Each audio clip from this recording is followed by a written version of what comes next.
Assalamualaikum warahmatullahi wabarakatuh. Ketemu lagi bersama channel Dayuk Kreator, masih menceritakan biografi tentang Datuk yang berasal dari Kalimantan, yaitu kita menceritakan Datuk Arya Tadongwani atau bisa disebut Datuk Limpai. Pekan pasar Palayaron yang berada di tepian sungai Palayaron adalah sungai yang daerah hilirnya memanjang hingga Danau Panggang dan daerah hulunya ke daerah negara. Pada saat itu agak istimewa karena ketika itu kedatangan orang asing yang bertubuh melebihi orang kebiasaan dan berwajah tampan, dengan perahu yang indah. Penduduk kampung seling bertanya-tanya siapakah gerangan mereka ketika terjadi jual beli antara orang asing tersebut.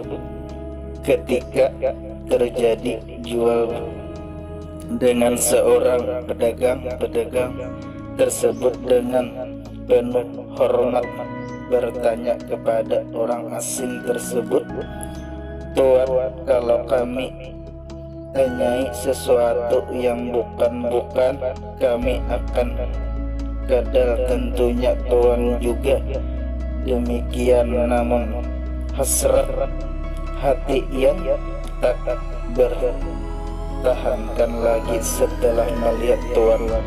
"Kiranya bolehkah kami bertanya satu dua kata kepada Tuan?" Demikian pedagang itu membuka pembicaraan. "Kiranya apakah yang hendak Anda tanyakan?" jawab orang asing tadi.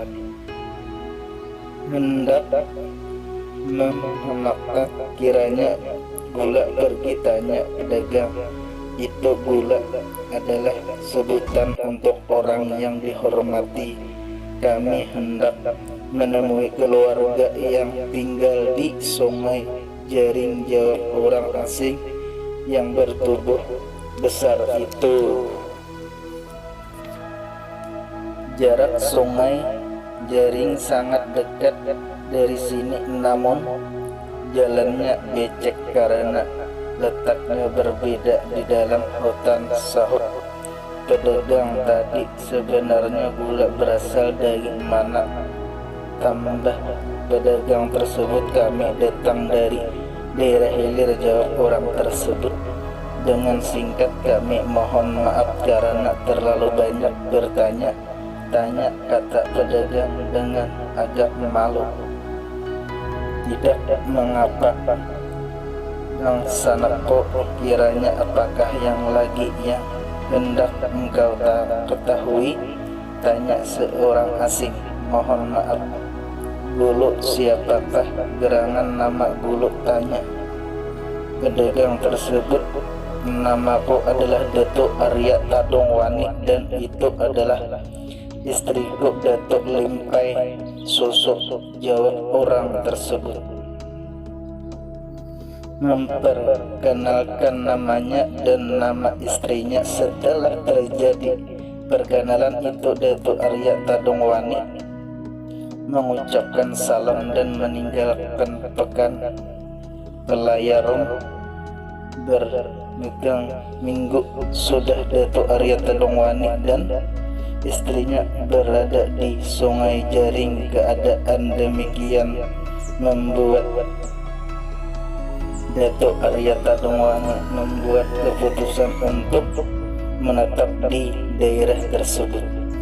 Suatu ketika istri Datuk Arya Tadongwani kebiasaan buah pinang dan meminta Datuk untuk mencarikannya. Tidak begitu lama setelah memasuki hutan, Datuk sudah menemukan batang pohon pinang yang banyak, namun kesulitan adalah mencari batang bambu untuk menggalah menjuluk buah pinang. Pada saat Datuk masuk hutan, pohon pondok tengah berbunga. Untuk mengenang kejadian tersebut, nama daerah tersebut diberi nama sesuai peristiwa. Daerah di mana ditemukan pohon pinang diberi nama Sungai Pinang. Tempat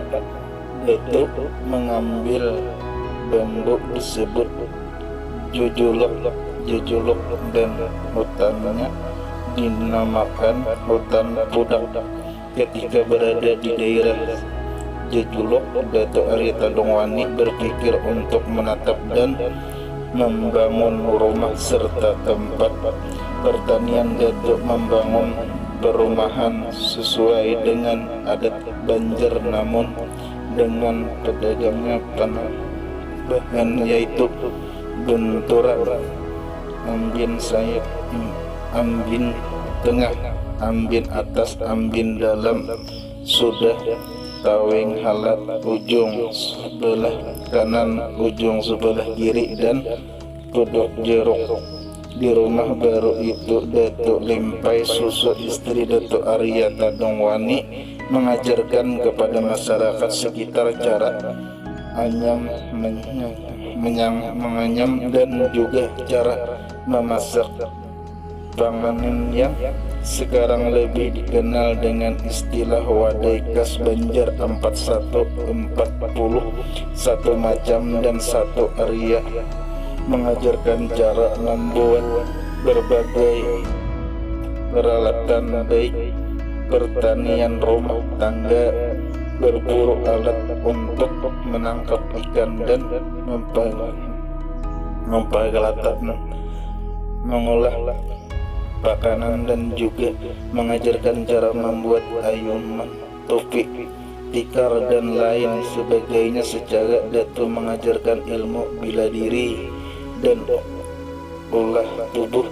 Kemudian setelah bermusyawarah dengan masyarakat sekitar, diambil keputusan untuk membuka hutan untuk dijadikan kebun dan sawah, dan tanah hasil pembukaan hutan itu dibagi kepada masyarakat dengan adil.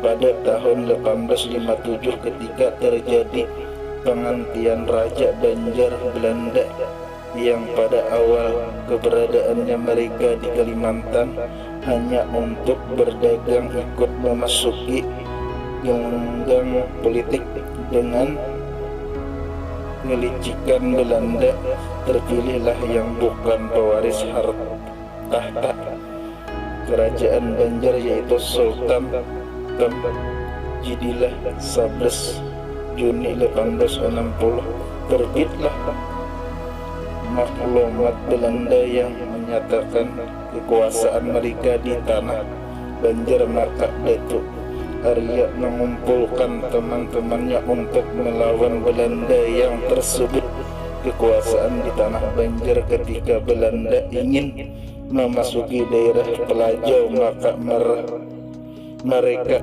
mengadakan mufakat yang dihadiri oleh Guguk Adin Hasan, Kuleheng A. Mantanang, Andin Basit, Salam Banyu, Andin Kana, Andin Mahasan, Andin Jelu, Andin Kana, Andin Anang, Andin Kuntau, Andin Kanjar, dan Datuk Salib diputuskan untuk membagi tugas masing-masing mengepalai daerahnya. Ketika pasukan Belanda mulai memasuki Muara Batang, alai